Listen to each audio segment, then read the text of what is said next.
আলাইকুম দর্শক, আরেকটা পর্ব তুমি কে আমি কে। এখানে আমি উপস্থিত হলাম মাবরুর রশিদ বান্না।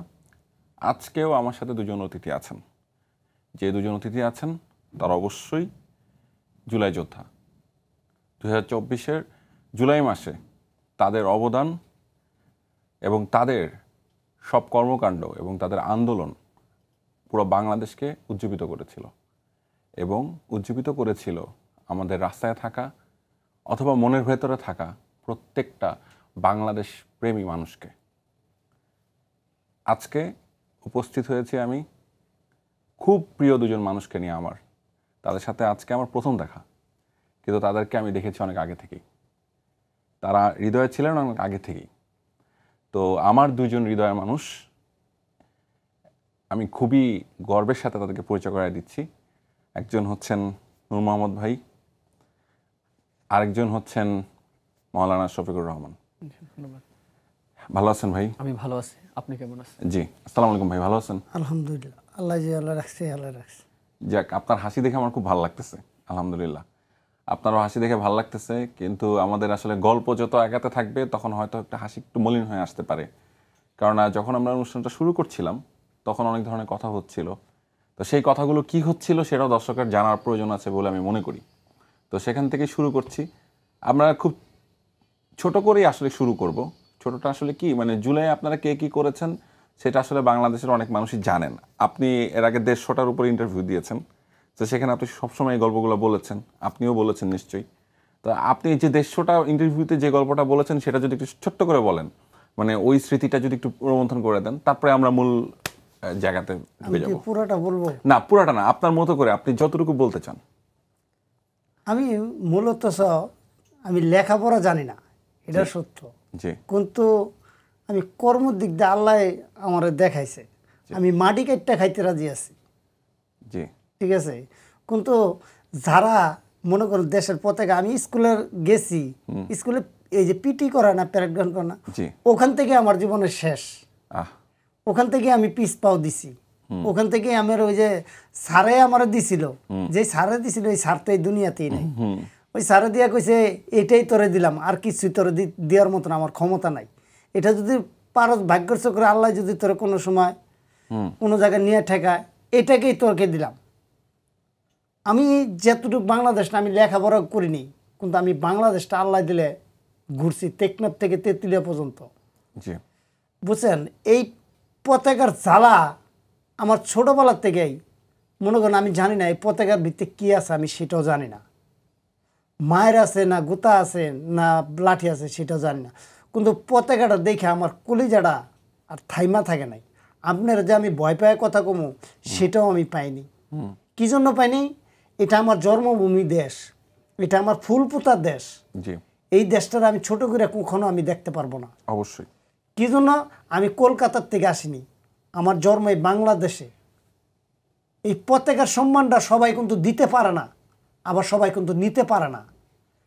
কে আমার ভালোবাসলো আর না বাসলো সেটা আমার দেখার বিষয় না।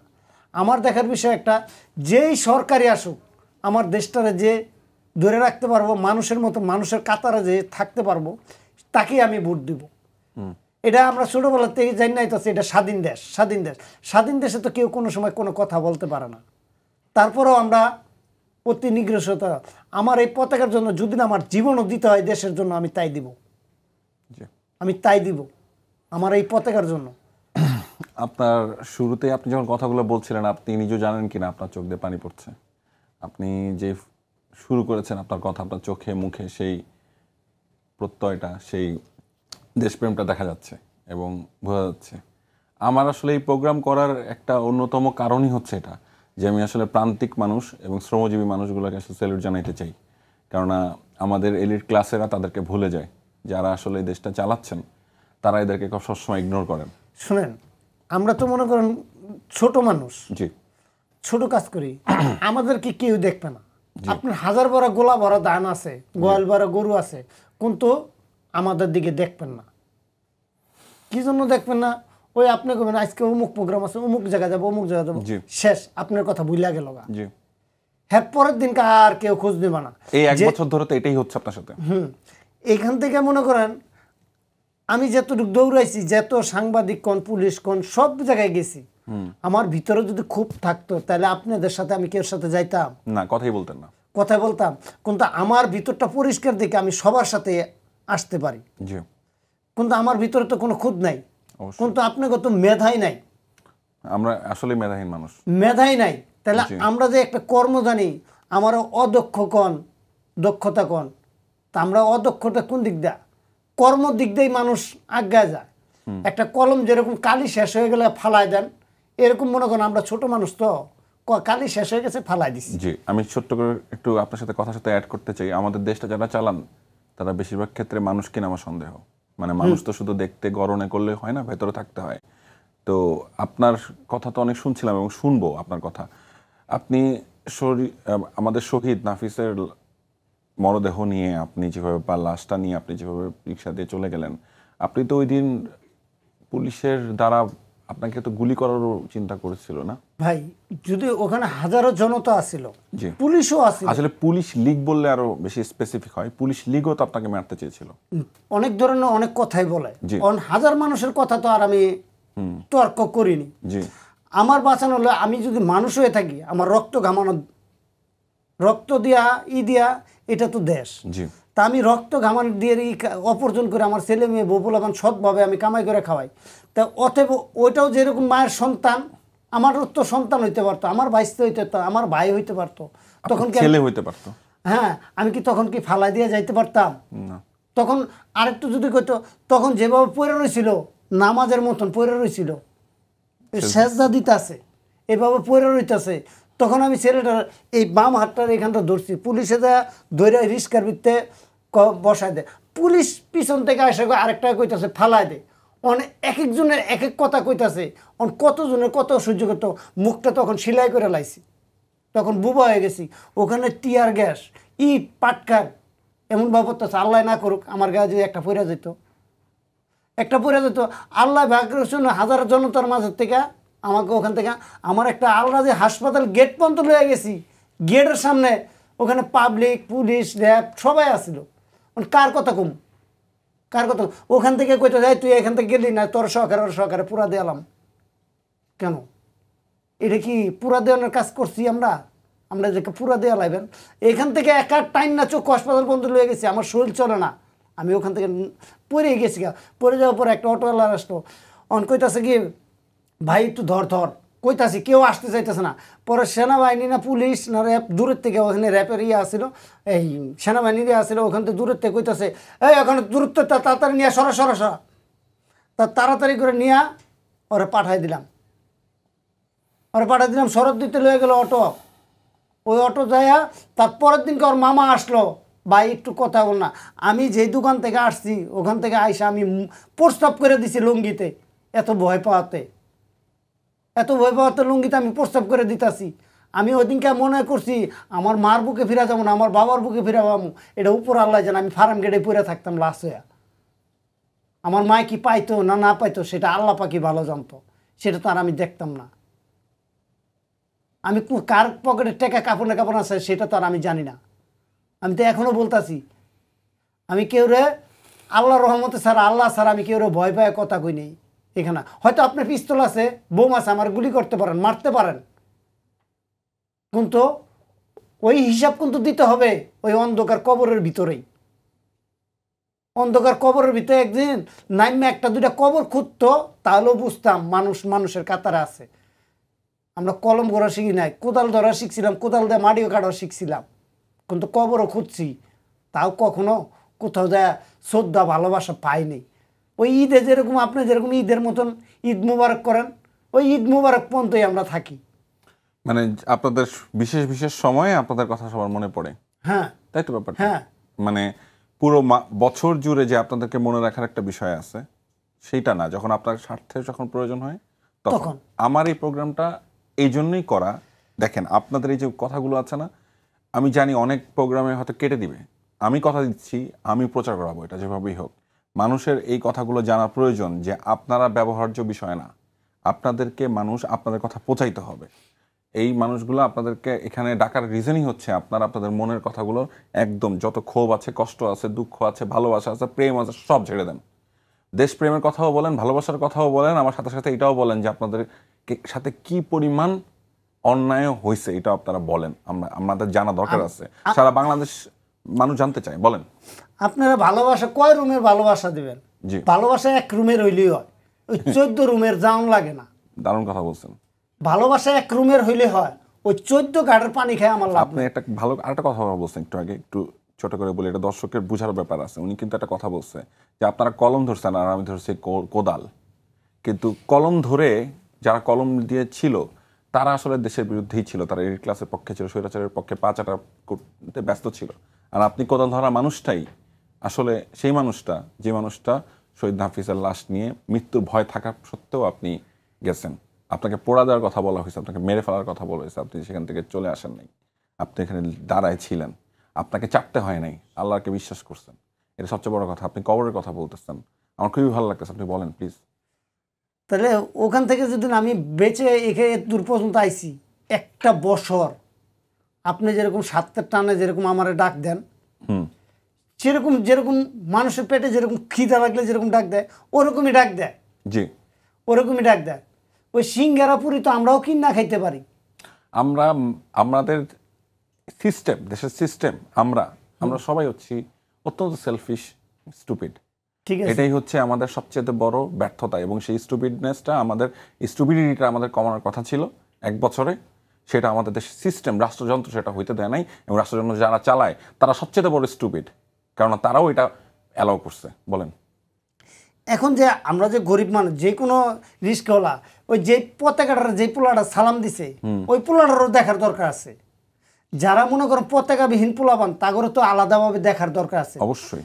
কিন্তু আপনারা পতাকা সাইডে রাখা অকর্তা করবেন, পিছন দিয়ে ছুরি চালাইবেন, এটা তো আর মাইনে নেওয়া যায় না। চুরি এবং ছুরি, হ্যাঁ, ওই ছুরি কলম তো একটাই, ছুরি কলম একটাই। সুন্দর কথা বলছেন, বলেন। তখন মনে করেন ছুরি কলম যদি একটা হয়, তাহলে ওই পোলাটা কি করবেন? আমরা কি করবো? ওই পতাকা তো আমার সাইডেও আছে, ওই পতাকার সম্বন্ধে কেউ বুঝে নাই। দেশের সম্বন্ধে যারা লেখাপড়া করছে, ঠিক আছে, নিজের দেশটা আগে ঘুরে দেখেন, দিনের দেশের মানুষ কিভাবে আছে। আমার বাইরের কান্ট্রি যাওয়ান লাগে না। আমার বাইরে যাবো কি জন্য? নিজের দেশে কি অভাব আছে? আমার দেশে কি নাই? এর লেগে আগে কইছে, পূর্বপুরুষরা বলছে, মাঠ ভরা ফসল, গোলা ভরা ধান, গয়াল ভরা গরু, পুকুর ভরা হবে মাছ, সে হবে গিরস। আর আমরা তো সরকারি কর্মকর্তা না, বুলেট খেও দিয়ে দেন, ব্রহ্মপুত্র, করতা, শীতলক্ষা খেও দিয়ে মাছ মেরা পাবলিকের কাছে বেশ। আমার তো সেই দিন নাই। আমার তো জাইলারা কি করে, বুলেট খেও দিয়ে মাছ নিয়ে বেচালায়, অর্ধেক দিয়ে দিব, হ্যাঁ না আরেক দিব। তা জাইলারা কি খাইলো? জাইলা যে মাছ ধরে মাছটা খাইলো কই? মাছটা লিয়ে গেল তো রাগা বইলের উপরে যারা থাকে। মাছটা চলে গেল পাশের দেশের দাদাদের কাছে। বলেন ঠিক আছে, এখন আমাদের দেশ দিকে কেউ তাকাবে না, সবাই এই দেশটারে চুষা খাবে। এটা আমার 1 কলমে লিখে নেন, জি, সবাই চুষা খাবে। আমাদের গরিব মানুষের ভিতরে কি আছে? সব কি বড় লোক? সবাই কি 5 তলা 10 তলা বাড়ির মালিক? না, খুবই অল্প সংখ্যক মানুষ বাংলাদেশের। ঠিক আছে, তারপরে বাংলাদেশে যে কটা মানুষ আছে, তারপর আল্লাহর কাছে লাখ লাখ শুক্রিয়া, তারা যে দুগা ডাইল ভাত খায় যেমনে পারছে দেশটারে ধরে রাখছে। জি, কিন্তু এখন পর্যন্ত কেউ ধরে রাখার চিন্তা ভাবনা। আজকে যদি আপনার টাকা আছে, 5 লাখ 10 লাখ টাকা লয়ে যান, আপনার কালকে দেখবেন বিছনার তলে হুয়াই থুয়ে দিছে। কইব ওর কাছে টাকা আছে, কইব ছিনতাইকারী ধরে মারি লাইছে, ছিনতাইকারী ধরে মারি লাইছে। তখন এই টাকাটিও গেল, আপনার জীবনটা গেল। জি, এই জীবনটা কে দিবে? জীবন দেওয়ার মালিক কে? কোন আল্লাহ। সরকার আল্লাহ না রাব্বুল আলামিন। এই ইরানের প্রেসিডেন্ট দিতে পারবো একটা জীবন? একটা জীবন মূল্য হইতেছে আল্লাহ পাক দিছে, ওই আল্লাহ পাকের উসিলায় থাকতে হয়। আল্লাহ পাকের উসিলায় আমি মুসলমানের ঘরে, আমি কেউ হিন্দুর ঘরে জন্ম নিইনি। আমি কি হিন্দুর ঘরে জন্ম নিছি? আমি মুসলমানের ঘরে জন্ম নিছি। হইতে পারি গরিব হইতে পারি, কিন্তু আল্লাহ ছাড়া আমাদের কেউই নেই ভাই। আমরা একবেলা খাইলেও আছি, না খাইলেও আছি সুখে শান্তিতে। এর দূরে কেউ খোঁজ নিলে নিব, না দিলে কোনো দরকার নেই। আমাদেরকে এই পর্যন্ত 1টা বছর, জুলাইয়ের আন্দোলনের 1টা বছর হয়ে যাইতেছে। কেউ কোনো সময়, ওই যে একদিন বলছি স্বার্থের টানে সবাই বস্তাবো। জি, ঠিক আছে, স্বার্থ শেষ হয়ে গেলে তোমার কোনো প্রয়োজন নাই, আউট। এখানেই আমি একটু থামছি আপনার বেলায়, আবার আসবো আপনার কাছে। এখান থেকে শুরু করব আমি, মাওলানা শফিক ভাই। শফিক ভাই, আপনার জুলাই আন্দোলনের সময় আমি আপনার যে ভিডিওটা দেখেছিলাম বা যে ছবিগুলো দেখেছি, আমি দেখছি আপনি পুলিশের সাথে দাঁড়িয়ে পুলিশের সামনে তর্ক করছেন, এই আন্দোলনের পক্ষে কথা বলছেন এবং সাহস নিয়ে দাঁড়িয়ে আছেন, পানি দিচ্ছেন, বিস্কিট দিচ্ছেন মানুষকে, আর কি কি বলছিলেন বলেন তো? আচ্ছা, এটা তো হচ্ছে ধরেন আন্দোলনের একদম মানে এটা পানির বিষয় যখন ভাই আমি মুগ্ধ জি, যেটা এটা হচ্ছে 3 আগস্ট, জি, মানে আন্দোলন একদম শেষ দিক পর্যায়ে। এটা তো আল্লাহ বাদে কেউ জানে না যে 5ই আগস্ট হাসিনা পালাবে। হ্যাঁ, আর পুলিশের সাথে তর্ক করতেছিলাম, ওটা হচ্ছে 17 জুলাই, জি, এটা হচ্ছে কাজলা ব্রিজে। জি, ঠিক আছে, আমি যদি আপনাকে একটা স্মৃতি বলতে যাই, আমার যেটা মানে যেই বিষয়টা আমাকে খুবই খুবই এখন মানে বেদনা দিচ্ছে, আবার সাহসও যোগাচ্ছে আমার কাছে, সেটা হচ্ছে প্রাইভেট ইউনিভার্সিটি। মানে আমাদের একটা গ্রুপ ছিল তখন, আন্দোলন মুভমেন্ট কখন কোন দিকে কি করবে না, আমাদের একটা যোগাযোগ ছিল প্রাইভেট ইউনিভার্সিটির সাথে। প্রাইভেট ইউনিভার্সিটি, আমার আন্দোলনটা প্রাইভেট ইউনিভার্সিটির ইউনিভার্সিটির ছাত্রদের সাথেই ছিল আমার। কিন্তু আপনি কিন্তু মাদ্রাসার শিক্ষক। শিক্ষক। ওকে, বলেন এবার। এটা খুব চমৎকার একটা কম্বিনেশন, বলেন। শুধু আমি শিক্ষক না, আবার শিক্ষার্থীও। আমি আলিম পরীক্ষা দিয়েছি 2024 সালে। আচ্ছা, মানে আমি কমি মাদ্রাসা থেকে দাওরা শেষ করছি, একটা প্রতিষ্ঠানের পরিচালক আমি, আবার আলিয়াতে পড়াশোনা করছি আমি। একটা চমৎকার কম্বিনেশন আছে দর্শক এখানে, যেটা হচ্ছে উনি একজন মাদ্রাসার শিক্ষক এবং ছাত্র, পাশাপাশি উনি আন্দোলন করেছিলেন প্রাইভেট ইউনিভার্সিটির ছাত্রদের সাথে। বলেন। তখন দিনটা 18 তারিখ, 18 জুলাই। আমাদের থেকে মানে স্টেট ইউনিভার্সিটির সামনে সবাই জমায়েত হচ্ছে। তো আমি এর আগে ফজরের আগে জি, খুবই আগে আমাদের পুরো রাত্রে একটা মিটিং ছিল, জি, কিভাবে আমরা আন্দোলনটা করবো বা জমায়েতটা করবো। আমি বনশ্রী হয়ে, খিলগাঁও হয়ে, মহানগর প্রজেক্ট, পরে এখান থেকে বনানী হয়ে আমি আবার লিং রোড হয়ে আমি আবার যে ইয়াতে আসি, ব্র্যাক ইউনিভার্সিটির সামনে আসি। জি, তখনও কিন্তু পুলিশ আক্রমণ করেনি ওখানে। ওইখান থেকে আমি চলে আসি আবার স্টেট ইউনিভার্সিটির সামনে। জি, তো মানুষ খুবই কম ছিল তখনও। জি। আমি আবার আফতাবনগরেই পড়াশোনা করছি, দাওরা হাদিস শেষ করছি ওইখানে, মেশকাত দাওরা ওইখানে আমি শেষ করি। চমৎকার।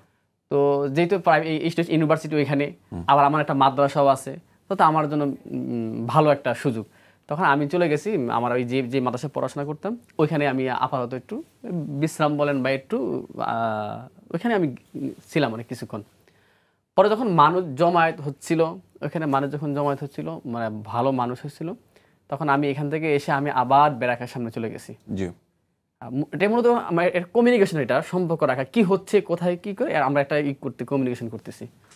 যখন পুলিশ মায়ের মুখে একটা অবস্থানে চলে গেছে ব্যারাকের সামনে, ঠিক আছে, আমি দৌড়ে এসে স্টেট ইউনিভার্সিটির সামনে, মানে যেটাকে বলে মানে মানে অনেক মানুষ স্টেট ইউনিভার্সিটির সামনে জমায়েত হচ্ছে, আর এটাই ছিল মানে আমাদের একটা পাওয়ার ব্যাংক ছিল, মানে মানুষ জমায়েত একটা। হ্যাঁ, এখান থেকে তোমার কাছে ব্র্যাক একদম খুব কাছাকাছি, সবাই এখানে। তখন আমি দৌড়ে আসি ওখানে ধরেন খিলগাঁও মডেলের বা আশপাশে যেহেতু কলেজ ইউনিভার্সিটি মাদ্রাসা শিক্ষার্থী ওইখানেই অবস্থান নিয়েছিল। আর আপনি এটা যদি খেয়াল করবেন, ব্র্যাকের সামনে মানুষ জমায়েত হওয়ার তেমন সুযোগ নাই, এটা মেন রাস্তা। তো মানুষ জমায়েত হতো স্টেট ইউনিভার্সিটি কেন্দ্র করেই হতো, ঠিক আছে। আমি দৌড়ে আসি, ভাই ব্র্যাকের সামনে পুলিশ আক্রমণ করছে। পরে আমরা একটা ভিডিও দেখবেন ছড়িয়ে পড়েছে সব জায়গায়, মানে স্টেট ইউনিভার্সিটির সামনে থেকে দৌড়ে সবাই ওইদিকে যাচ্ছে, আমি ওখানে ছিলাম। পরে এটা যখন শেষ হলো, আমি আবার রামপুরা ব্রিজে আসি। রামপুরা ব্রিজে ওখানে আমাদের আফতাবনগর অনেক মাদ্রাসার মানে আলেম, এমন মাদ্রাসার শিক্ষার্থীরাও ছিল, প্রাইভেট ইউনিভার্সিটির ছাত্ররাও তো ছিলই। জিল্লু ভাই, শেখ জিল্লু, ইম্পেরিয়াল কলেজের শিক্ষার্থী ভাই যখন মারা যায়, তার কিছুক্ষণ আগে আমি রামপুরা ব্রিজের উপরে পুলিশ ছিল, ওরা ওইখানে অবস্থান ছিল, মুহুর্মুহুর গুলি, টিয়ার গ্যাস ওরা নিক্ষেপ করতেছিল, ঠিক আছে। পরে যখন পুলিশ আমাদেরকে টাক করে টিয়ার গ্যাস মারা শুরু করছে, আমি দৌড়ে মাছ বাজার আছে অর্থাৎ মেরুল বাড্ডা আফতাবনগর গেট থেকে একটু সামনে গেলে এখন একটা ওভারব্রিজ হয়েছে, একটু সামনে মাছ বাজার আছে, এখানে আমরা দৌড়ে হাঁপায় গেছি একদম। আর ওই সময় আমি আবার তাক হয়েছি এদিকে, আমার ডান পায়ে সরাগুলি লাগে আর কি, আমার ডান পায়ে, আমার হাতে, এই যে আমার হাতে ছড়াগুলি লাগে, আমি পড়ে গেছি। তো আমার যে জিনিসটা আমি যেটা বলতেছি যে আমাকে খুব এখনো স্মরণীয় এটা হয়ে আছে, ধরেন আমি মাদ্রাসার একজন শিক্ষক, কোনো একটা ভুন বা একটা মেয়ে যদি আমার গায়ে হাত ধরে বা আমাকে তুলে দেয়, এটা একটা কেমন অস্বস্তিকর বিষয় না? কিন্তু ওই সময়টা মানে আপনার কাছে মনে হয়েছিল তখন এরকম? না, ওই সময় মনে হয় না। মানে আচ্ছা, এখন যদি আচ্ছা, ধরেন আমি একজন আলেম, একজন বাড়ি থেকে মহিলা আমার গায়ে হাত ধরছে, এটা একটা বেমানান একটা ইয়া না, খারাপ। কিন্তু ওই সময়টা আমি যখন পড়ে যাই, আর 3 জন ভুন আমাকে রাস্তা থেকে ধরে ইস্ট ইউনিভার্সিটির 2য় তলায় নিয়ে যায়। ঠিক আছে, নিয়ে যাওয়ার পর প্রাথমিক চিকিৎসা ওনারা আমাকে দিছে। তখন তো আমি একদম মানে কি টিয়ার গ্যাস, পায়ে রক্ত বের হচ্ছে, হাত থেকে রক্ত বের হচ্ছে, মানে একদম খুবই মানে আহত হয়ে আমি খুবই একটা ক্লান্ত হয়ে গেছি। আর পরে ওইখানে বসা অবস্থায় ইস্ট ইউনিভার্সিটি বসা অবস্থায় 2 জন বোন এসে আবার আমার মুখে টুথপেস্ট যেটাকে বলে এটা আমাকে গালে, যাতে টিয়ার গ্যাসের হ্যাঁ আঁচটা না হয়, লাগাই দিছে। তো আমি যখন নেমে যাচ্ছি, মানে অনেকক্ষণ পরে মাসুম তালুকদার, ওনার বাড়ি খুলনা বাগেরহাট, আমাদের ধরেন আমি পড়াশোনার পাশাপাশি ব্যবসাও করতাম, ছাত্র জীবনে ব্যবসা করতাম। তো ওই তবে আমি আপনাকে এখানে একটা ধন্যবাদ জানাতে চাই প্রথমে, সেটা হচ্ছে আপনি যে বোনদের কথাগুলো উল্লেখ করলেন, আপনার বোনদের কথা যে আপনি মনে রেখেছেন, এই জন্য আপনাকে ধন্যবাদ। এই জায়গাটা খুব প্রয়োজনীয়, এই যে স্বীকারোক্তি দেওয়াটা যে ওই সময় আসলে সবাই সবার পাশে ছিল। হ্যাঁ, মানে এটাই আমি এই কারণে বললাম, ধরুন এখন আমি এক রাস্তাতে হেঁটে একটা মেয়ে আমাকে গায়ে ধরে, এটা কেন অস্বস্তি লাগবে না? আমার কাছে অস্বস্তি লাগবে বলতে কি, আমি আলেম হিসেবে একটা মানুষ, একটা হুজুরে গায়ে একটা ছেলে হাত ধরছে, কিন্তু ওই সময়টা আমার ওই বিপদের সময় ওই ভুনগুলো আগে আমাকে ধরছে, ধরে উপরে নিয়ে গেল, আমাকে টুথপেস্ট লাগে। তখন আমি মাসুম তালুকদার, যেহেতু আমি পড়াশোনার পাশাপাশি ব্যবসা করতাম, তো ওই সুবাদে মাসুম তালুকদার সাথে আমার একটা সম্পর্ক আছে। উনি আফতাবনগরে বিল্ডিং কোনো একটা কাজ করে আর কি, মানে সাত ডালাই কাজ করে। তো ওনার আন্ডারে পড়া 7 থেকে 800 লোক আছে। উনি ওই সময় ওই লোকগুলো কিন্তু আন্দোলনে আমরা ব্যবহার মানে ছিল, আন্দোলনে ছিল একদম নিঃস্বার্থ ভাবে, কোনো ইয়ে না। তখন ভাইকে ফোন করলাম, ভাই আমি তো ইস্ট ইউনিভার্সিটি তলায়, আমি পায়ে রাবার বুলেট চড়াগুড়ি লাগছে, এখন আমার রক্ত বের হচ্ছে প্রচুর, আমাকে বাসায় নিয়ে যাবেন কিনা বা আমি কি এখানে থাকবো কিনা? কাছে আমি আসতেছি। ভাইয়া আবার 2 জন লোক নিয়ে এসে, তো উনি আমার 2 হাত, আরেকজন লোক নিয়ে ওই পাশে বাম পাশে ডান পাশে 2 জন লোক ধরে আমাকে সিঁড়িতে নামাচ্ছে। তখন শেখ জিল্লু ওনার লাশটা এই স্টেজ থেকে ব্র্যাক থেকে নিয়ে এসে রামপুর হয়ে স্টেশনে নিয়ে আসলো। মানে অটোমেটিকভাবে আমি তো এখন বাসায় যাওয়ার প্রস্তুতি নিচ্ছি আফতাবনগর। তো শেখ জিল্লু ভাইয়ের লাশ দেখার পরে আমি মানে কেমন সুস্থ হয়ে গেছি। মানে আমার আর মানে আমার মনে হচ্ছে না যে আমি পায়ের চড়াগুলি লাগছে বা হাত থেকে রক্ত পড়ছে, পায়ে থেকে রক্ত ঝরছে, আমার মনে হচ্ছে না আর কি। আমি একদম সুস্থ হয়ে গেছি। আমি ভাই আপনি একটা কাজ করেন, আপনি চলে যান, আমি আসি। অথচ কিছুক্ষণ আগেই আমি ক্লান্ত, মানে একদম মুমূর্ষু অবস্থায় ছিলাম। তো এখানে থাকার পরে মানে আমি আর এক মুহূর্তেও মানে অসুস্থ তো বোধ করেই নাই। আমি একদম পটলাইনে ছিলাম, মানে পুলিশের সামনে বারবার যাওয়ার চেষ্টা করছি, বিজিবির সামনে বারবার যাওয়ার চেষ্টা করছি, যেখানে আমার ভাই মারা গেছে, আমার বোন মারা যাচ্ছে, নিরাপত্তা নাই, সেখানে আমি বেঁচে থেকে লাভ কি? আর এটা তো বাস্তবতা। ধরেন নাহিদ ইসলাম বলেন, সার্জিজ বলেন, হাসনাত ভাই বলেন, বা রিফাত রশিদ বলেন, মাহিন সরকার বলেন, আব্দুল হান্নান মাসুদ ওনারা বলেন, বা জুহিল ভাই বলেন, নাসিরুদ্দিন পাটোয়ারি ভাই, এই ওই সময় যারা আন্দোলনকে রিড করছে বা যারা সংগঠিত করছে, ধরেন হাসিনা যদি টিকতো, হাসিনা রেজিজম যদি ফিরে আসতো, সুযোগ পাইতো, তাহলে আমার মতো শফিককে খুঁজে পাইতেন না, খুঁজে তো পাওয়াই যেত না, ওদেরকে তো মেরে ফেলতো কত আগেই। তো ধরেন আমাকে তো একদমই না, কারণ হচ্ছে কি, ধরেন আমার বাবা তো কোটি কোটি টাকা নেই, বাড়িঘর নেই, সম্পত্তি নেই আমাদের। ধরেন আমাকে মেরে ফেলতে 3 সেকেন্ডও লাগতো না। আমি একটা মাদ্রাসার পরিচালক, ছোটোখাটো, আমাকে যদি কেউ মেরেও ফেলে, গুম করেও ফেলে, কেউ খোঁজখবর নিবে না। আমি একটু এখানে অ্যাড করে দিই আপনাকে, সেটা হচ্ছে যে এখানে যে সবাইকে পরিচিত সবাইকেই গুম করে ফেলতো, খুন করে ফেলতো, বিষয়টা এরকম না। এখানে অনেক, আমরা যে গুমের যে ঘটনাগুলো, আয়নাঘরের ঘটনা, এখানে তো অনেক বেশিরভাগ মানুষই অপরিচিত মানুষকেই নিয়ে যেত। আপনি সরকারের বিরুদ্ধে দাঁড়িয়েছেন, ওই সময় হাসিনার বিরুদ্ধে কথা বলেছেন, এতটুকু যথেষ্ট, আপনাকে ফেমাস হওয়ার প্রয়োজন নাই। বরং ফেমাস হলে তাদের জন্য সমস্যা, গুম করে ফেলাটা। যেমন ইলিয়াস আলীকে ওরা গুম করে, তো চিন্তা করেন আপনি, এখনও তাদেরকে শুনতে হচ্ছে। অ্যান্ড বাকি যারা আছে, যাদেরকে চেনে না মানুষ, তাদেরকে গুম করা সহজ, এবং তাদেরকে তারা বেশি করতো, যাতে উদাহরণ তৈরি করতো তারা, যে দেখো ওই এলাকার ওই মানুষটাকে নিয়ে চলে গেছে, ওই এলাকার ওই মানুষটা নিয়ে চলে গেছে। কি করছিল সে হাসিনার বিরুদ্ধে কথা বলছিল, খুনি হাসিনার বিরুদ্ধে কথা বলছিল, এই যে উদাহরণ সৃষ্টিগুলো করা হতো, আমি একটু ফাস্ট ফরওয়ার্ড করতে চাই, কেননা আপনার ব্যক্তিগত কিছু ঘটনা আছে যেগুলো মানুষের জানা প্রয়োজন বলে আমি মনে করি। আপনি আন্দোলন করলেন, আল্লাহর রহমতে সফল হলেন, সবাই সফল হলো, বাংলাদেশ সফল হলো, বাংলাদেশপন্থী মানুষরা জিতে গেল। এরপরে আপনার জীবনের ঘটনা বলেন।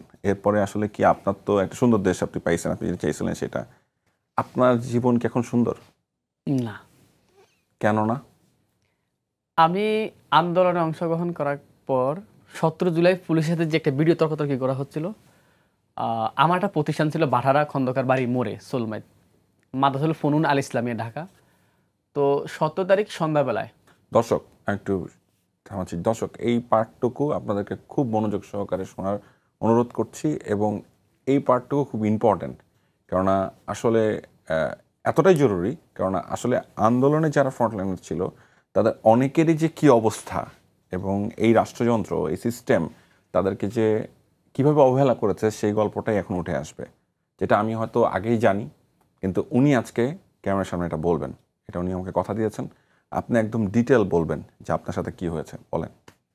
17 তারিখ আমি টিসিতে ছিলাম, মানে আন্দোলনে গাইবানা জানাজা অংশগ্রহণ করার জন্য আমি এই দিকেই ছিলাম, এখানে আন্দোলন করছি।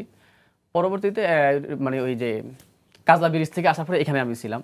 তো যখন পুলিশের সাথে তর্কাতর্কি ভিডিও যখন ভাইরাল হয়, আমি জানতাম না বিষয়টা।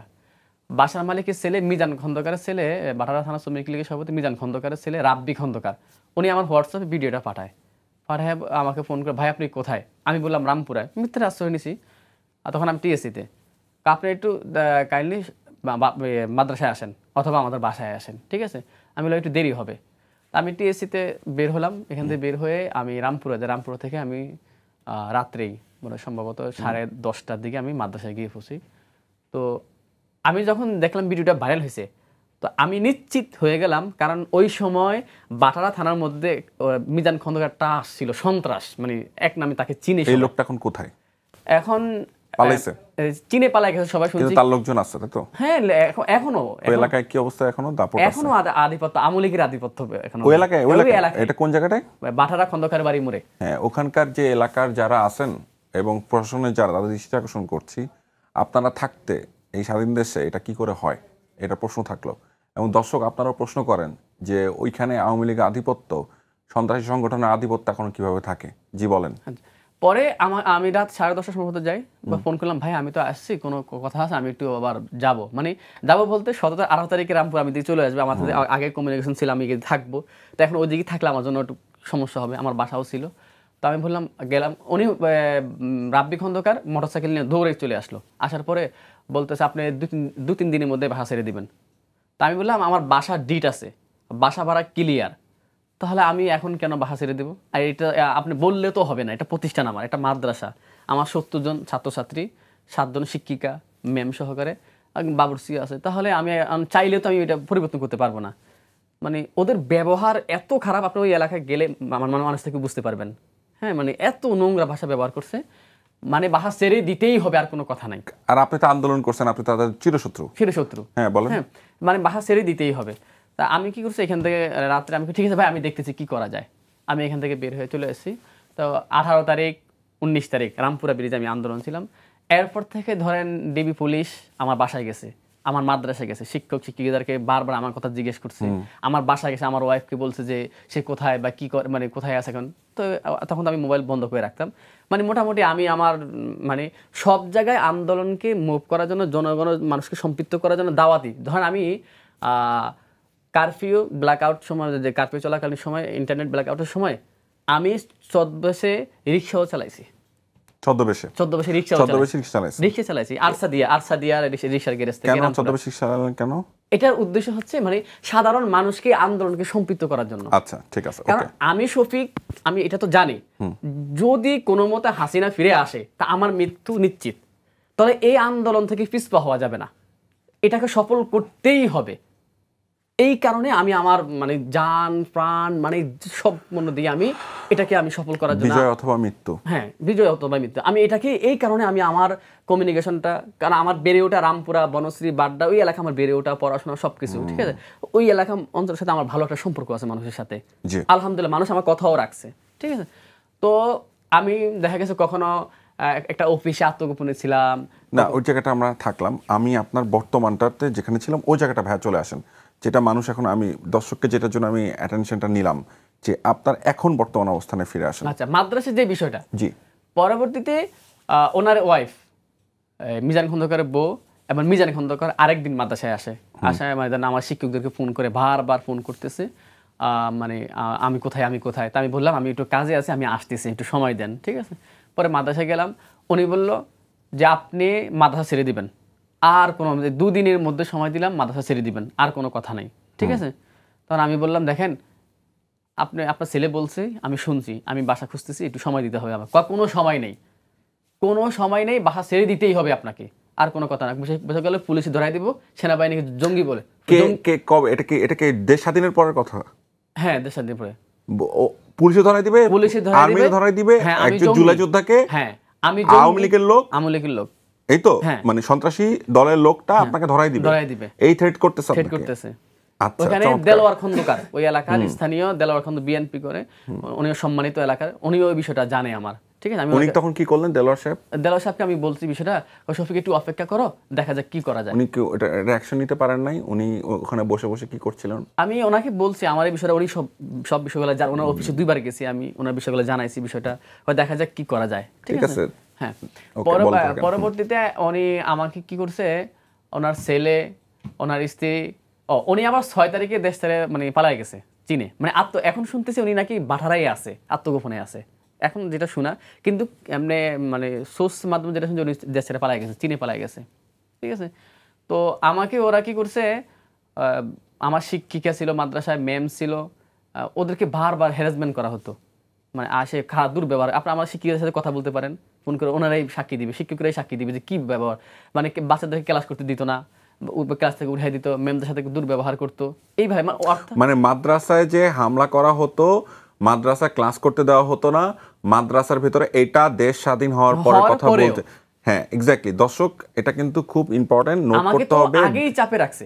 জি, আমি একটু দর্শকের সাথে একটু এটা কানেক্ট করাতে হবে, দর্শককে বুঝতে হবে ব্যাপারটা, বুঝেন। এটা কিন্তু হাসিনার সময়ের ঘটনা না, এটা হাসিনা চলে যাওয়ার পরে, পালায় যাওয়ার পরে ভারতের ঘটনা। একটা মাদ্রাসায় যে একদল লোক মাদ্রাসার ক্লাস বন্ধ করে দিচ্ছে, ছাত্রদেরকে হেনস্থা করছে, ছাত্রীদেরকে হেনস্থা করছে, বা শিক্ষকদেরকে, শিক্ষিকাদেরকে হেনস্থা করছে। চিন্তা করা যায়? চিন্তা করেন, দেখেন। ওনারা আমাকে ওই সময় বারবার যে আমাকে জঙ্গি বলে ধরাই দিবে, আমি জঙ্গি। এইটা হচ্ছে হাসিনা পরবর্তীতে ব্রিলিয়ান্ট। আমি জঙ্গি, আমাকে জঙ্গি বলে ধরাই দিবে। হ্যাঁ, আমাদের দেশটা আসলে কারা চালাইতেছে। ওকে, হ্যাঁ। তার পরবর্তীতে আমি একদম মানে মোটামুটি ওই সময় অনেকের কাছে দৌড়াদৌড়ি করছি যে কি করা যায়। তখন আমার এক বন্ধু, মানে এখন সম্ভবত বৈষম্য বিরোধী কমিটিতে ছিল, আছে, ওই সময় ছিল না, বাদশা ভাই, বাঠারা, ওনার নুরুসেলা বাসা, তার সাথে প্রথম মিট করি যে ভাই, বাদশা ভাই আমি এখন কি করি বিষয়টা। শফিক ভাই আপনি একটু সময় নেন। আর ওইখানে স্থানীয় ওলামায়ে কেরাম যারা ছিল গণ্যমান্য, তাদের কাছেও বসে যে কি করি, তুমি সময় নাও, সময় নিয়ে এটা কি করো, মানে বাসাও খোঁজো আর সময় নাও। কিন্তু ওরা তো সময় দিচ্ছেই না। আর সত্য কথা, আমি একটা কথা বলি, একটা প্রতিষ্ঠান এক জায়গা থেকে আরেক জায়গায় নেওয়াটা অনেক টাফ, যদি অর্থনৈতিক ব্যাকআপ না থাকে, সাপোর্ট না থাকে, ঠিক আছে। তো আমি যেটা করলাম, মানে একদম তো সব দিক দিয়ে ফিরেশন হয়ে গেলাম, কি এখন এই মুহূর্তে বাসাও পাচ্ছি না, আবার বাসা পেলেও আমার টাকা নাই, টাকার সংকট আছে আমার এই মুহূর্তে। একটা প্রতিষ্ঠান এক জায়গায় তারেক নিলে এখন মোটামুটি একটা মিনিমাম 10 লক্ষ টাকা একটা প্রয়োজন, বা 20 লক্ষ টাকা একটা অ্যাডভান্স সহকারে সবকিছু মিলে আমার গোছগাছ করতে হবে, এটাকে আমার হচ্ছে না। এরপরে আপনাকে বের করে দেওয়া হলো? হ্যাঁ, আমাকে বের করে দিছে। বের করে দেওয়ার পরে আপনার প্রতিষ্ঠান বন্ধ হয়ে গেল। এরপর আর প্রতিষ্ঠান খুলতে পারলেন না? না, আর খুলতে পারিনি। এটার কনসিকুয়েন্সেসে বা এটার প্রভাবে আপনার পরিবারের উপরে কি নেমে আসলো সেটা একটু বলেন। আপনার জীবন, আপনার ব্যক্তিগত জীবন যে তছনছ হয়ে গেছে, সেটাকে আপনি বলতে চান দর্শকদের উদ্দেশ্যে? পারিবারিক বিষয় তো আমি বলতে চাই না, আবার কিছু একটা কথা বলি শুধু। এখানে একটা ইস্যু হচ্ছে, আমার স্ত্রী আছে, একটা মেয়ে ছিল, আমার একটা মেয়ে আছে, আতিকা বিনতে শফিকুর রহমান। তো ওর আম্মা আন্দোলন চলাকালীন ওই সময়টা আমাকে বলতো, মানে আন্দোলন না যাওয়ার জন্য বলতো। তখন সেই ভিডিওতে দেখতো মানুষ মারা যাচ্ছে, গ্রেপ্তার করে ফেলতেছে। তো এই আতঙ্কগ্রস্ত হয়ে বা ভয় পেয়ে আমাকে বারবার বলতো, নিষেধ করতো, তুমি আন্দোলনে যেও না, ঠিক আছে। তাকে আমি বুঝাইতাম, দেখো এই যে আমাদের ভাই, এই যে আমাদের বোনরা মারা যাচ্ছে, তারা তো দেশের জন্য মারা যাচ্ছে, ব্যক্তিকেন্দ্রিক তো না, দেশের জন্য মারা যাচ্ছে, ঠিক আছে? এখন তাদের পাশে যদি আমরা না দাঁড়াইতে পারি তাহলে আমরা কাপুরুষ। অন্তত দাঁড়ানো দরকার আমাদের, ঠিক আছে? কিন্তু ওর বাবা আমাকে নিষেধ করতো। তো যেটা হয়েছে, আন্দোলন শেষ হওয়ার পর আমি যখন 6 তারিখে বাসায় ফিরে আসি, এরপর থেকে তো আমার উপরে মোটামুটি চাপের উপর রাখছে বাসাওয়ালা, আমাকে বের করে দেওয়ার জন্য চাপে রেখে তো আমাকে বের করে দিছে। তখন সে আমাকে একটা কথা বললো, আচ্ছা এখন যে আন্দোলন করছো ওই সময় আমি নিষেধ করছি, ভালো ছিল, মানো নাই, আন্দোলন গেছো, তো এখন যে আন্দোলনে গিয়ে মাদ্রাসা প্রতিষ্ঠানটা হারাইছো, তো এখন লাভ হয়েছে কি? কোনো লাভ হয়েছে? কোনো লাভ হয় নাই, ঠিক আছে? তো এখন যদি আন্দোলন যাওয়ার পরে তুমি যদি অনেক কিছু পাইতা, মাদ্রাসা চেয়ে আরো ভালো কিছু করতে পারতা, বা তুমি স্বাভাবিক জীবনই থাকতা, স্বাভাবিক জীবন থাকতা, তাহলে একটা ঠিক আছে। এখন আন্দোলন যাওয়ার পরে মাদ্রাসাও হারাইছো, ঠিক আছে, সব কিছু, তাহলে আমি তোমার আমাদের জায়গা আছে কিন্তু বাড়ি নেই আর কি, ঘর নেই আমাদের গ্রামের বাড়িতে, আমাদের একই বাড়িতে আমরা বিয়ে করছি, তো আমাদের ঘর নেই। তো সে আমাকে বারবার বলতো আমার ঘর নাই, বাড়ি নাই, ঘর নাই, বাড়ি নাই, এসব বলে। স্বাভাবিক না এটা? হ্যাঁ, এটা অস্বাভাবিক কিছু না, স্বাভাবিকই। তো তো সে আমাকে বলতো ঘর নাই, বাড়ি নাই, এখন প্রতিষ্ঠানটা করতে যেয়ে তো ভালোই ছিল, ঠিক আছে, তো এখন প্রতিষ্ঠানটা হারাইলা, মানে আসলে পারিবারিক ইস্যুগুলো আমি বলতে চাই না আর কি। পরে সে আমাদের এক প্রকার মানে আমাদের ডিভোর্সও হয়ে যায় আর কি, আর কি। আমি একটু দর্শকের সাথে কথা বলি। দর্শক, আপনারা শুনতে পাচ্ছেন, শুনলেন এতক্ষণ শফিকুর রহমান সাহেবের। উনি হয়তো অনেক কথা আমাকে ব্যক্তিগতভাবে বললেন, এর আগে বলেছেন, যেটা হয়তো উনি স্ক্রিনে বললেন না কোনো একটা কারণে, কিন্তু আমি এতটুকু বলতে পারি, আমি আপনার অনুমতি নিয়েই বলছি, এই মানুষটা আসলে ভালো নেই, কোনোভাবেই ভালো নেই। তার ব্যক্তিগত জীবন, তার অর্থনৈতিক জীবন সব কিছু এলোমেলো হয়ে গেছে, যেটা হওয়ার কথা ছিল না। এই রাষ্ট্রযন্ত্রের, এই সিস্টেমের, এই সরকারের দায়িত্ব ছিল, এটা কোনো একক রাজনৈতিক দলের কারোর দায়িত্ব ছিল না, এটা একটা সরকারের দায়িত্ব ছিল এই ধরনের মানুষদেরকে টেক কেয়ার করার, তাদেরকে দেখভাল করার। আমি প্রতিবার বলতেছি এই প্রোগ্রামের মাধ্যমে, তারা যাতে নিজেদেরকে সেফ মনে করে, এই দেশে স্বাভাবিক জীবনটা যাপন করতে পারে। সম্মান তো পেলই না, অসম্মানিত হলো, এবং দেশ স্বাধীনের পরে তার জীবনটা আরও দুঃসহ হয়ে উঠল। এখন যদি উনি বলে বসেন আগেই ভালো ছিলাম, এটা কি খারাপ হবে? এই দায়ভারটা কার? এই দায়ভারটা এই সরকারের। এই সরকার ঠিক কাজটা করছে না। এখন আপনারা আমাকে বলতে পারেন যে আমি সরকারের দোষ দেখছি কেন? দোষ দেখব না? তাহলে কার দোষ দেখব? দেশ তো সরকারই চালাচ্ছে। এই মানুষগুলোর আত্মত্যাগে, এই মানুষগুলোর সংগ্রামে এবং মানুষের রক্তের বিনিময়ে এই গভর্নমেন্ট ক্ষমতা এসছে, এই মানুষগুলো ক্ষমতা এসছে, এই এলিট ক্লাস ক্ষমতা এসছে। তারা কি করছে সেটা জনগণ দেখছে। তবে এই যে মানুষগুলো, যাদের কারণে আমরা এই স্বাধীনতা পেয়েছি, হাসিনার কাছ থেকে স্বাধীনতা পেয়েছি, হাসিনা মুক্ত হয়েছি, খুনি মুক্ত হয়েছি, গুমকারী মুক্ত হয়েছি, বাক স্বাধীনতা চর্চা করতে পারছি, এই মানুষগুলোকে আপনাদের রেসপেক্ট করতেই হবে এবং রেসপেক্ট করাটা আপনাদের দায়িত্ব। হয়তো মিস হয়ে যেতে পারে কোনো কারণে, আপনাদের কাছে বিনীত অনুরোধ, অতি দ্রুত আমাদের এই ভাইটির কথা আপনারা চিন্তা করে প্রয়োজনীয় অ্যাকশনস নিন, যাতে ওনার জীবনটা স্বাভাবিক হয়ে যায়। আপনাদের কাছে বিনীত অনুরোধ। নূর ভাই, আপনার কাছে আরেকবার আসলাম, অনেকক্ষণ ধরে শুনলেন শফিক ভাইয়ের কথা। শফিক ভাইয়ের কথা শুনে আপনার কেমন লাগলো? কথা শুনে তো ভালো লাগে, আবার মনে করেন কয়েকটা কথা খারাপই লাগে। ওইটি তো আর গভর্নমেন্টের তার চোখ দিয়ে দেখবো না। হয়তো আপনি ফুলের মালা দিবেন, নাহলে জুতার মালা দিবেন, এটাই হচ্ছে আমাদের গরিব মানুষের খেলা। আপনাকে ভিতরে বড় লোকের ভিতরে আছে ফুলের মালা লয়ে গেলে তো বাদশা, আর গরিবের ভিতরে আছে জুতার মালা। ওই যে আপনার ফার্স্টে বলছিলাম, ঈদের মতন মোলাকাত করবেন, দেখা করবেন, ক্লিয়ার। আর আপনার সাথে দেখা হবে, হয়তো ফুলের মালা দিবেন, নাহলে জুতার মালা দিবেন, এই এতটুকুই। এছাড়া আর আমার কোনো কথা নাই দর্শকের উপরে। এছাড়া আমি কার কাছে বলবো আমার কি দিবেন আপনারা? আপনারা তো দিতে পারতেন না। আমি যেইখানে গেছি লাঞ্ছিত আর জুতার মালা পাইছি, আর কিচ্ছু পাইনি। শেষ। জুতার মালা পাইছেন বলতে আপনি কি? এই পর্যন্ত সরকার রাষ্ট্রীয়রা যারা চালায়, তারা কি চোখে বাজে না? চোখ দিয়ে দেখে না? তারা কি কানা? কানা হইলে আমি হাতে করে গাড়া করে লইয়া ঘুরমু, আমি গাড়া করে লইয়া ঘুরমু। সরকারটাকে সেটাই খুঁজে পাইনি। কোন মানুষের কাছে যাব? কেউর কাছে যা বিচার পাইনি আজ পর্যন্ত। ওই বাংলার জমিনে পাবো না। আপনার টাকা আছে, জোর আছে, মানুষ খুন করতে দ্বিধাবোধ করবেন না।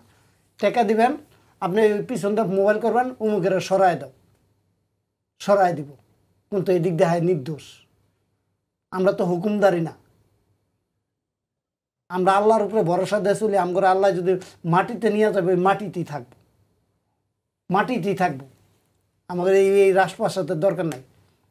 আপনি তো আগেও রিক্সা চালাতেন, এখনো রিক্সাই চালাচ্ছেন। হ্যাঁ, চালাচ্ছি। কোনো পরিবর্তন আছে আপনার না, জীবনে? কোনো সরকার যদি বলতে পারে আপনাকে পায়ের জুতা মালা গলা নিয়ে এই সেগুন বাগিচা ঘুরমু, কোনো সরকার যদি কইতে পারে আমি 1 বস্তা চাল দিছি এর ঘরে, কোনো সাংবাদিক যদি বলতে পারে এর ঘরে এক বস্তা চাল দিছি, আমি জুতার মালা গলায় দিয়ে ঘুরমু পুরা বাংলাদেশ, কোন চ্যালেঞ্জ দিয়ে কথা বললাম।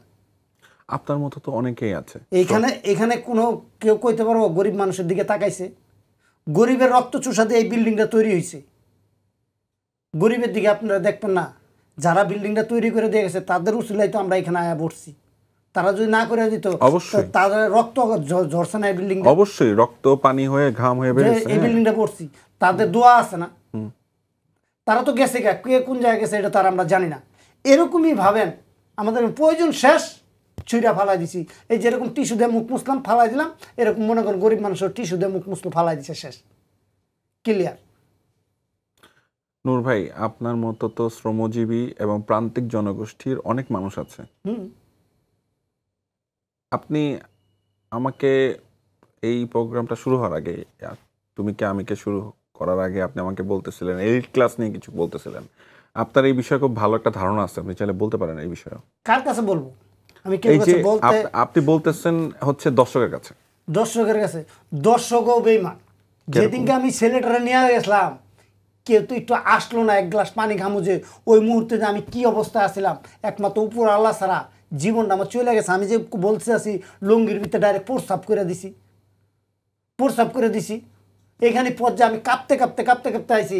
খামার বাড়ি মোড়ে যায় একবেলা শরবতের এই লেবু গেছে, ওখান থেকে 10 টাকা দিয়ে 1 গ্লাস পানি কিনছি, 10 টাকা দিয়া। ওই ছেলেটার মা যে জন্ম দিছে তার তো বেশি কষ্ট লাগছে আমার। কি জন্য লাগছে? ওই ছেলেটার মাথার ভিতরে পতাকা বান্ধা দেখছি। কত জনের কত কথা যে শুনতে হয়েছে একমাত্র আমি জানি। ওই ছেলেটার মা কি কষ্ট করছে তার তো বেশি কষ্ট পাইছে আমি। ওই ছেলেটার বাবা যা একটু ঘরে বসে চিল্লাইছে, কোনো কিছু করতে পারে না, কিন্তু রাস্তার ভিতরে ছিলাম আমি। মেডিকেলে লয়ে যায়, মেডিকেলে আমার সহকারে পুরা লাইতে চায়। কে এই দেশের মানুষ না আমরা কি মানুষের জন্যই তো মানুষের কাতারে, মানুষের কাতারে যদি না বসে, ওই 5 ওয়াক্ত নামাজ পড়লে আর হুজুরগিরি করলেও কিন্তু কোনো কাম হবে না। মানুষের কাতারে থাকতে হইব। সমস্ত বিশ্বের মুসলমান করতে আমি ঘৃণা করি। ইরানের প্রেসিডেন্টে আমি ভোটটা দেওয়ার চিন্তা ভাবনা করছি। যদি হয়তো মৃত্যু হইলে হইব, তাকেই ভোটটা দিব, যদি মরে যাই লেগে গেলাম না।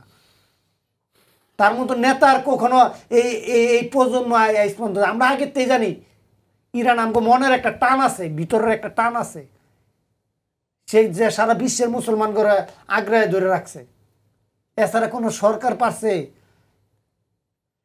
যদি আপনি একটা সন্তান চান, আল্লাহ একটা সন্তান দেয়, একটা মেয়ে চান, একটা মেয়ে দেয়, কিন্তু আপনি আল্লাহর উপর দেওয়া হাত ঘুরাইতে চান।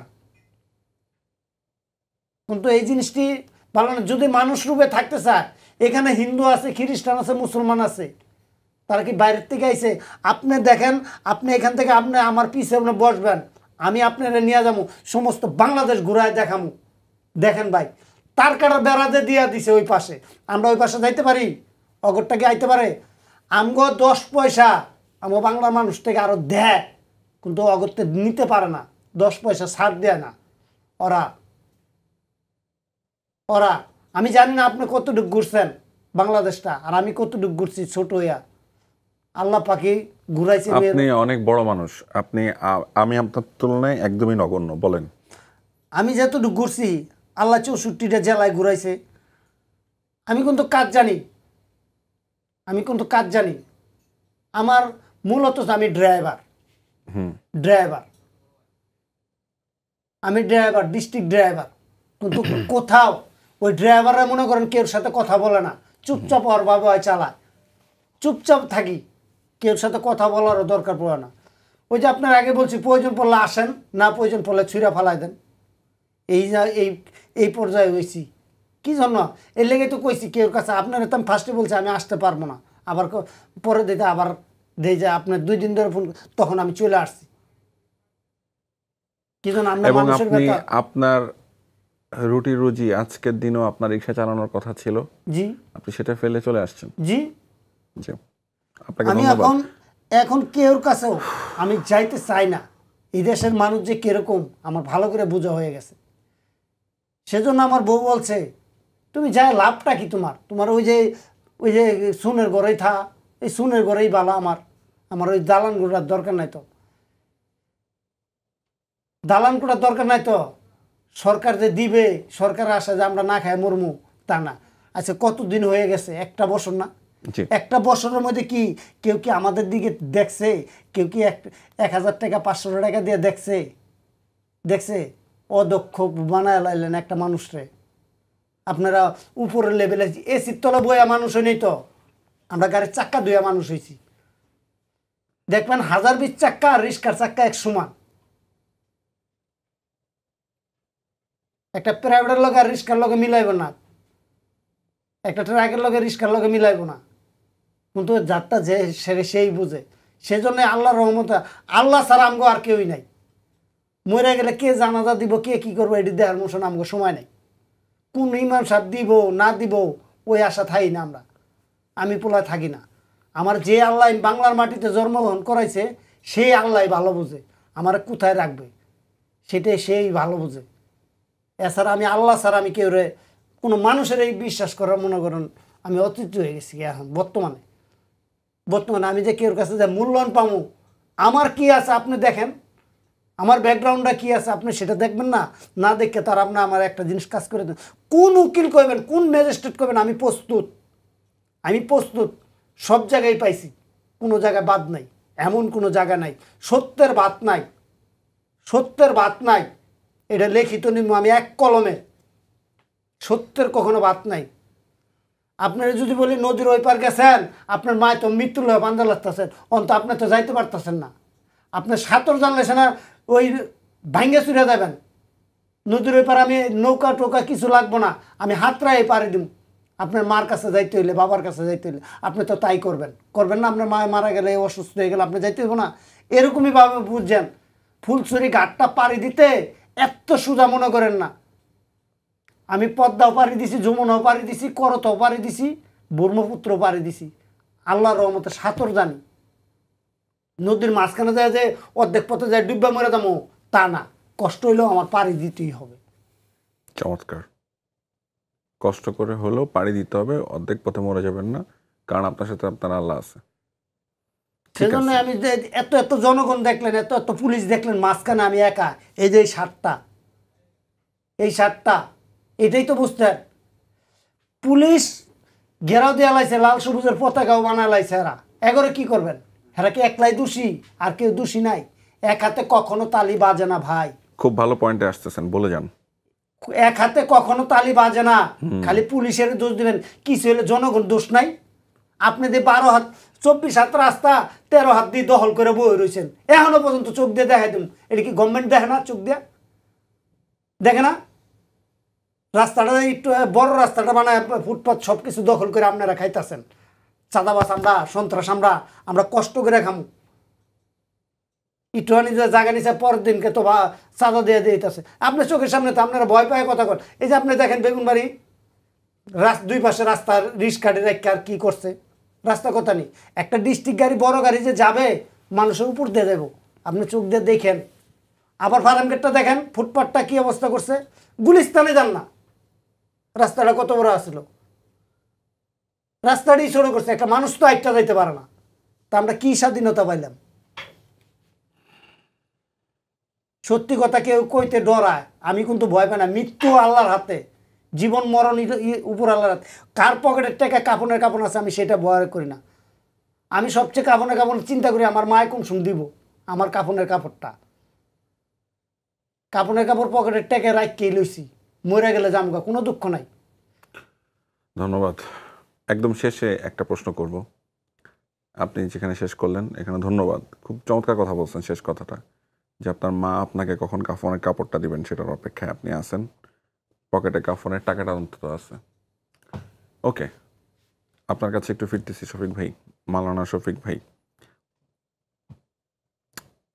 আমরা অনেক কিছুই তো আলোচনা করলাম। আপনি তো নূর ভাইয়ের কথা শুনলেন, নূর ভাই আপনার কথা শুনলো।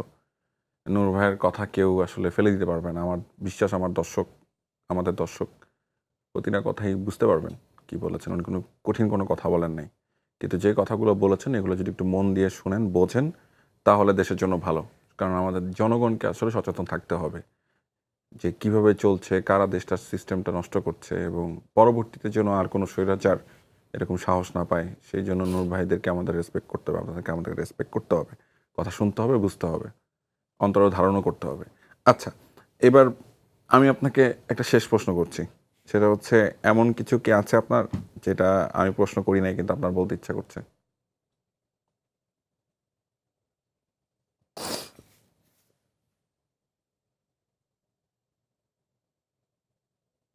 মানে বিষয়টা হচ্ছে, মানে আমি তো চোর না জি। বা ডাকাত না, অথবা ধরেন আমার যে প্রতিষ্ঠান আমি হারাইলাম, আমি তো মানে চুরি করতে গিয়ে না, ডাকাতি করতে গিয়ে না, অথবা মানে কোনো দোষের কারণে আমি প্রতিষ্ঠানটা হারাই নাই। আমি রাষ্ট্রের জন্য তো হারাইছি প্রতিষ্ঠানটা, না যেন আমার ত্যাগ, শ্রম, বিনিময়, বুদ্ধি, কৌশলের কারণে আজকে যে স্বাধীনতা এসছে আমাদের, জি। স্বাধীনতার পরে এখন যারা ক্ষমতায় আসছে, ক্ষমতার ফল ভোগ করছে, তারা তো আমার রক্তের বিনিময়ে তো ওরা আসছে। আপনাদের আমাদের রক্তের বিনিময় দিয়ে তারা তো আসছে, ঠিক আছে? তাহলে আমার কথা হচ্ছে কি, ওরা কি আমাকে চিনে না এখন যারা ক্ষমতায় আছে?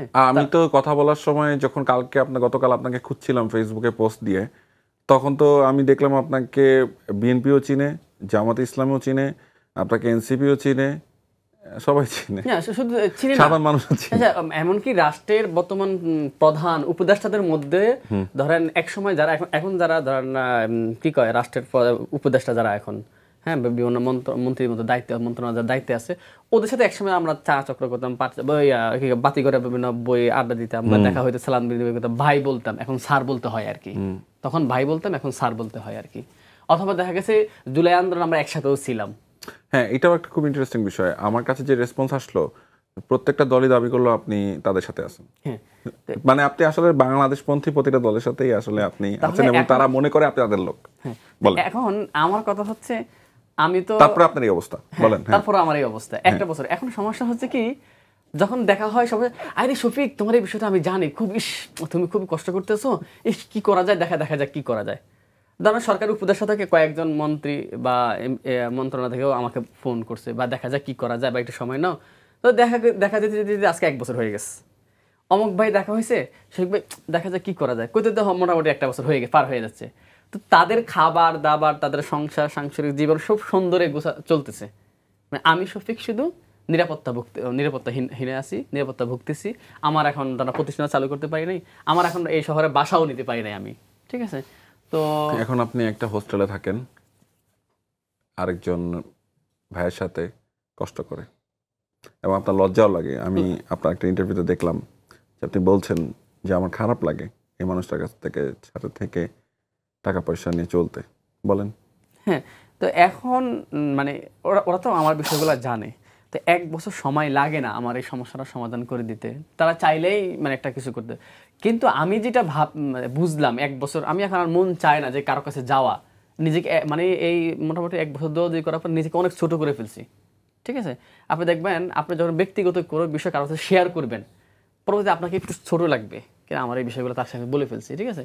তো মোটামুটি এমনই হয়ে গেছে, মানে সবার বলার পর এখন আমি একটু মানে কেমন জানি আমার কাছে লাগতেছিলাম, না দরকার নাই, আমি এখন কাজ করব, চাকরি বাকরি, আমি এখন টিউশনি করাতেছি, একটা টিউশনি খরচ দিয়ে আমি এখন মোটামুটি চলতেছি, একটা টিউশনি করতেছি।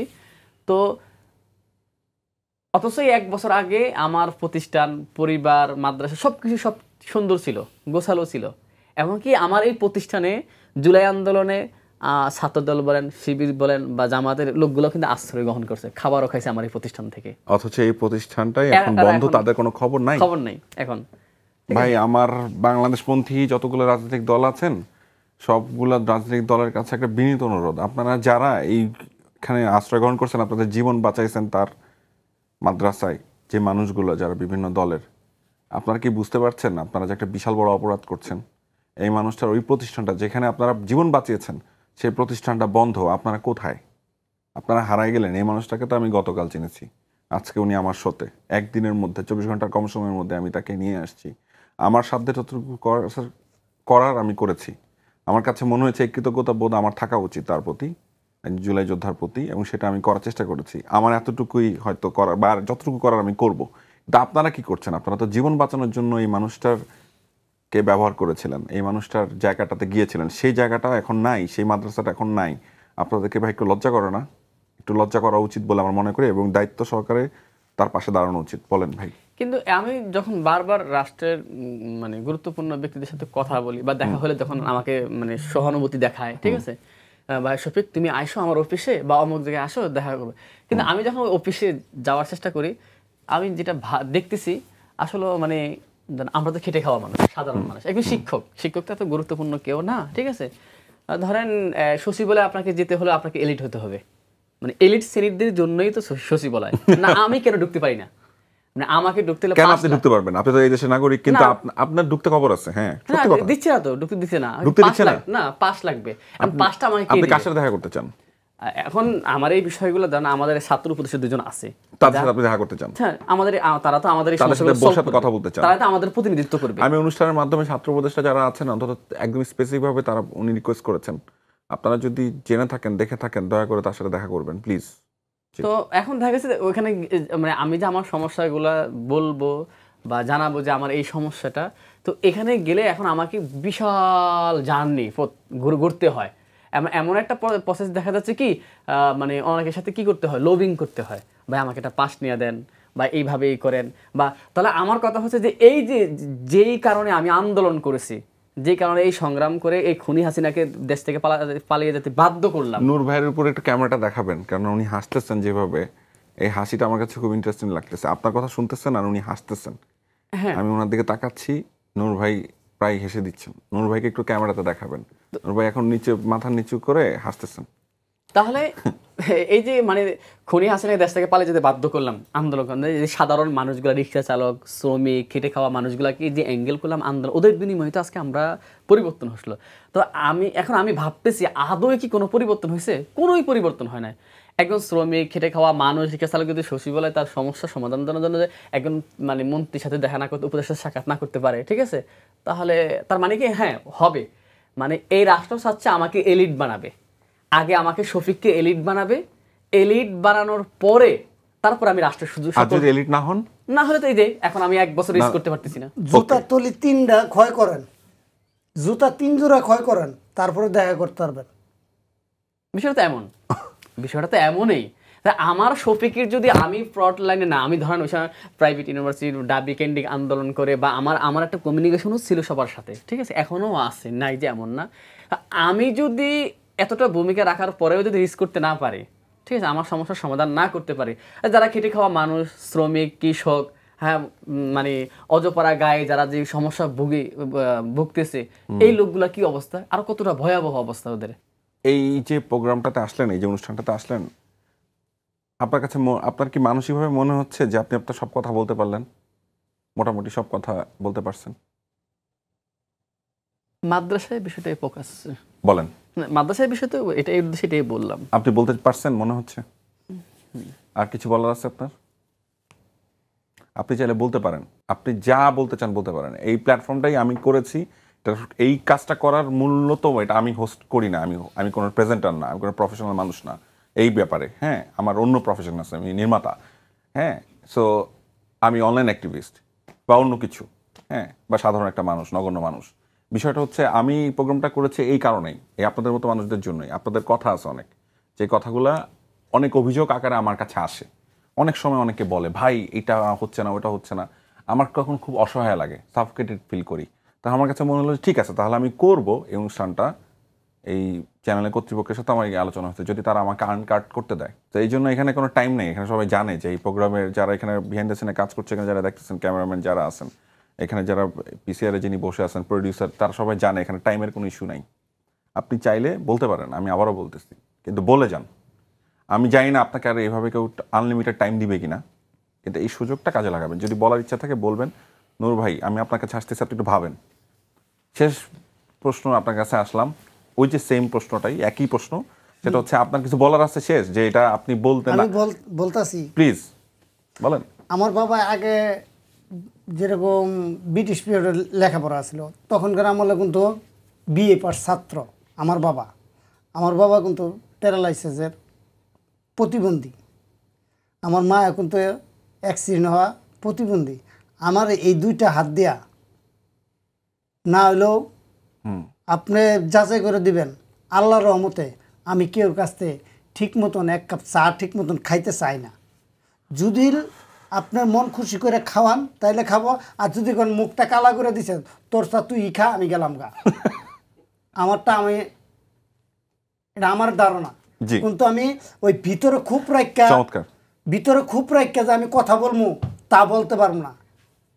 আমরা তো ডক্টর ইউনূস স্যারের তো চিনতাম না, জি, এই জুলাইয়ের অভ্যুত্থানে ইউনূস স্যারের চিনি। জি, এত এত ক্যামেরাম্যান দেখলাম, সাংবাদিক দেখলাম, কেউ তো কইতে পারলো না আমি তার সাথে একটু দেখা করব। তার সাথে আমার দেখা করার মূল উদ্দেশ্য, টার্গেট, এটা যদি আপনি করাই দিতে পারেন, আপনার আমি যদি গরিব মানুষ হিসাবে এই শাহবাগ তো না একটা গোলাপ ফুল কিনে দেব, এছাড়া আমার পক্ষে সম্ভব না। আমার কষ্টর টাকা দিয়া, আমার কষ্টর টাকা দিয়া, এছাড়া আমার পক্ষে আর কোনো সম্ভব না। আমি আপনার গোলাপ ফুলটা পাওয়ার জন্য উদ্গ্রীব হয়ে থাকব। আমি আমার এই অনুষ্ঠানের মাধ্যমে আমাদের যে চিফ অ্যাডভাইজার, সবাই যাকে খুব শ্রদ্ধা করেন, ভালোবাসেন, পছন্দ করেন, এবং আমরাও তাকে অত্যন্ত কাছের মানুষ মনে করি, এবং মনে করি যে উনি মানবিক মানুষ, সারা পৃথিবীতে উনি সেভাবেই স্বীকৃত। সেই মানুষটা আমাদের নূর মোহাম্মদ ভাইয়ের সাথে দেখা করবেন, আমার বিনীত অনুরোধ। আশা করি এই অংশটুকু কারোর না কারোর কাছে পৌঁছাবে সরকারের কোনো একটা পর্যায়ে। নূর মোহাম্মদ ভাই দেখা করতে চান আমাদের চিফ অ্যাডভাইজারের সাথে।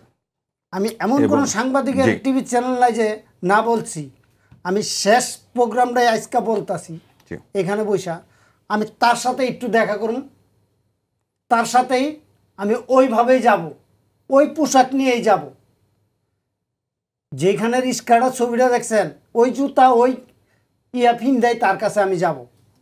সে এত লোক, লক্ষ লক্ষ মানুষ, জনগণ দেখলো টিভির পর্দায়, মোবাইলে, এখন তো আর বাকি নাই কেউ পকেটে থাকা, আমার কেউ পকেটে তো আর সবার পকেটে আছি। তাই অতএব নেক্সট টার্গেট আমার তার সাথে একটা কথা বলুন, তাকে খোদা পেস বাংলাদেশ জিন্দাবাদ দিয়া চলে আসুন, তার চেহারাটা একটু দেখুন সামনাসামনি, তার চেহারাটাই আমার দেখার দরকার, এছাড়া আমার কেউ চেহারার দরকার নাই। আমি বেগম খালেদা জিয়ারও চেহারাটা দেখছি, তারেক রহমানেরও চেহারাটা দেখলাম, শেখ হাসিনারও চেহারাটা দেখলাম, কিন্তু সামনাসামনি বা মুখোমুখি আমি পর্যন্ত তার সাথে তো আমি যাইতেও পারব না। তার গেটের দারণ দিয়ে, জুতার মালা দিয়ে, দিয়ে পাড়ায় তো আমার গালায় লাগবে। তা আমার অত সেজন্য আজকের এই টিভি চ্যানেলে বসে বলে গেলাম আমি তার সাথে দেখা করব, এছাড়া কেউ সাথে দেখা করার। ওকে, আমি আবার অনুরোধ করছি, এটা একজন রাষ্ট্রের নাগরিক, একজন সম্মানিত নাগরিক, আমি বলবো তিনি চাচ্ছেন এই দেশের প্রধান এই মুহূর্তে chief adviser doctor Mohammad Yunus স্যারের সাথে দেখা করতে। আপনারা কেউ একজন এই জুলাই যোদ্ধাকে, এই সাহসী মানুষটাকে, এই প্রান্তিক এবং শ্রমজীবী মানুষের প্রতিনিধিকে তার পর্যন্ত পৌঁছায় যদি দেন, আমি তাদের কাছে কৃতজ্ঞ থাকবো। আমি তার শাহবাগ থেকে কিনে দেওয়া গোলাপ ফুলটা চাই। ধন্যবাদ। ওয়ালাইকুম আসসালাম। ভাই, আপনার কাছে আবার শেষবার চলে আসলাম, এরপর আমরা অনুষ্ঠানটা শেষ করব। কিছু বলার আছে আর? যেহেতু বলার নাই, অসুবিধা নাই, ধন্যবাদ। ওকে, নূর ভাই, অসংখ্য ধন্যবাদ, আপনি আসছেন এই প্রোগ্রামে। আপনার কেমন লাগলো প্রোগ্রামে এসে? এই প্রোগ্রামটা এসে যতটুকু আমার ভালো লাগছে, অন্য কোনো প্রোগ্রামে যে আমার এতটুকু ভালো লাগে না, যেটা সত্য। ধন্যবাদ। এটা আমি এই ফার্স্টে যত সাংবাদিক গেল করলো, এইভাবের মতন আমি কোনোভাবে কথা বলার পাইনি। হয়তো ওই দিকটা ডাইনের তেনে চিল্লাচিল্লি করে, মামের তে চিল্লাচিল্লি করে, ঠিক আছে। চিল্লাচিল্লিটা একটা মানুষ বুঝারও তো দরকার আছে, শিখারও তো দরকার আছে। আমরা যদি মেধাবী হইয়া আপনি কলম ঘুরাইতে জানেন, সেটা বড় বিষয় না। বড় বিষয় হলো কর্মস্থান জানতে হবে। আপনি কর্ম না জানলে আপনার পেটে ভাত আসবে? আমার এই হাতটা দেয়া 6টা লোক পালি, 6টা লোক রক্ত দাম দেয়া, তারপরেও অসৎ পয়সা এখনো খাই না, নিজের জীবনটা বাজি রেখে গাড়ি চালাই। আমি কের হুকুমও চলি না, কের হুকুমের ধারধারি না। আমার বাপ কইছে জন্ম দিছি ঠিক আছে বাবা, আমি তোর রাখতে পারব না, তোর রাখতে পারব না। হয়তো আমার আগে তুই যাইতে পারস, তোর আগে আমি যাইতে পারি। এই হইল আমগো বিধানের খেলা, এটাই হচ্ছে আমগো বিধানের খেলা। যার বাবা নাই সে বুঝে, আর যার বাবা আছে থাইকেও আমরা বুঝি না। আমার বাবা যদি আজকে কয় 1 কাপ চা লয়া, আমি তো মুসরাতে যাবো আরেক দোকানে চা খাইতে, কিন্তু বাবার কথা তার শুনলাম না। আর মরে গিয়ে দেয়া কেউ হাতাইলেও পাইব না। এই রাষ্ট্রীয়র কাছে যত দূরে যান ভাই, খালি লাঞ্ছিতই পাইবেন। আমি পুলা মুখটা দিয়ে কয়ে গেলাম, খালি লাঞ্ছিতই পাই। আচ্ছা, দেখা যাক আপনার সাথে এই দেশের প্রধান যিনি এই মুহূর্তে দেশটা চালাচ্ছেন, সেই মানুষটা তো অনেক মানবিক, উনি দেখা করেন কিনা অপেক্ষা থাকলাম। ঠিক আছে, ইনশাল্লাহ ইনশাল্লাহ আমি বিশ্বাস, আল্লাহর উপরে ভরসা, ইনশাল্লাহ আমার বিশ্বাস আপনার সাথে দেখা হবে তার। এটা আমি বললাম এই প্রোগ্রামে, আমি খুবই কনফিডেন্ট, আমি বিশ্বাস করি আপনার সাথে দেখা হবে তার। দেখা হইলে আমি নগদ শাহবাগতে আমি আগে তার আগে দেখা করে যাই। আমি আপনারা কিনা আইনা দেব, যে রক্ত গামানির টাকা দিয়া কের হকালালি এই বেহালালি টিয়া দিয়ে আমি আনবো না। আপনি আমাকে ফুল দেন না দেন, আপনি আজকে এই অনুষ্ঠানে যে কথাটা বলছেন, এই অনুষ্ঠানটাকে নিয়ে এটাই অনেক বড় একটা বিশাল বড় গোলাপ ফুল আমার জন্য। ধন্যবাদ। জি আচ্ছা ভাই, অসংখ্য ধন্যবাদ শফিক ভাই, আপনি এই প্রোগ্রামে আসছেন এবং আমি চেষ্টা করেছি আপনার সকল মনের কথা বলতে দেওয়ার, সুযোগ করে দেওয়ার। এটাই তো আসলে এই অনুষ্ঠান করাটার মূল লক্ষ্য। আমি চাই যত জুলাই যোদ্ধা আছেন এবং চেনা অথবা অচেনা, পরিচিত অথবা অপরিচিত, যেভাবেই বলেন, ফেমাস অথবা নন ফেমাস বা ইনফেমাস যাই বলেন, এই মানুষগুলো যেন সুযোগ পায় একটু হলেও।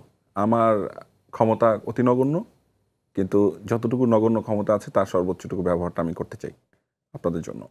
তো অসংখ্য ধন্যবাদ শফিক ভাই। আপনাকেও ধন্যবাদ।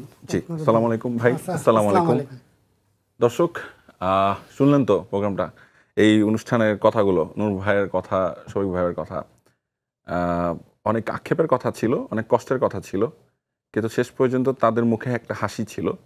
সেই হাসিটাই ধরে রাখতে হবে বাংলাদেশের মানুষকে, বাংলাদেশের সরকারকে। সে অনুরোধটাই করি। দেখুন, এই সরকার আসলে আমাদের প্রাণের সরকার।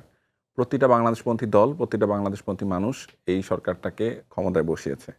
এই সরকারে এমন কোনো মানুষকে জায়গা দেওয়া ঠিক হবে না যেই মানুষটা জুলাই স্পিরিটকে, এই 17, 16 বছর, 18 বছরের সংগ্রামটাকে যারা ধারণ করে না বুকে, যারা 17, 18 বছর ধরে হাসিনা চাটার অংশ ছিল, তারা যেন এই সরকারে কোনোভাবেই খুব বড় লিডিং পজিশনে না যেতে পারে, পাওয়ারফুল না হতে পারে। তাহলে এই ধরনের মানুষগুলোর মূল্যায়ন ঘটবে না। এই ধরনের মানুষগুলোকে মূল্যায়ন করতে হলে অবশ্যই প্রয়োজন জুলাই স্পিরিটকে ধারণ করা, এবং গত 16-17 বছরে যারা স্বৈরাচার বিরোধী ছিল, যারা কষ্ট করে বেঁচে ছিল, সংগ্রাম করেছে, সেই রকম মানুষগুলোকে নিয়ে আসা এবং তাদেরকেই রাখা। এবং সুযোগ এখনও আছে, সময় এখনও শেষ হয়ে যায়নি। মাত্র একটা বছর গেল, পরের বছরে আফসোস আমরা দেখতে চাই না, এই দুঃখগুলো আমরা শুনতে চাই না। সবাইকে অসংখ্য ধন্যবাদ। এবং নূর ভাইয়ের যে অনুরোধটা ছিল, সেই অনুরোধটা যদি সরকার পর্যন্ত পৌঁছায় তাহলে অত্যন্ত ভালো লাগবে। আমি মনে করব যে অনুষ্ঠান করার একটা বড় সফলতা এটা। এবং শফিক ভাইয়ের কথাগুলো যদি অ্যাডভাইজাররা শোনেন এবং যথোপযুক্ত ব্যবস্থা গ্রহণ করেন, তার প্রবলেমগুলো সলভ করে দেন, তাহলে আমি খুবই কৃতজ্ঞ হব। আমার ব্যক্তিগতভাবে চাওয়ার কিচ্ছু নাই, শুধু চাওয়া একটাই, যে এই মানুষগুলো যেন ভালো থাকে। সবাই ভালো থাকবেন। আসসালামু আলাইকুম।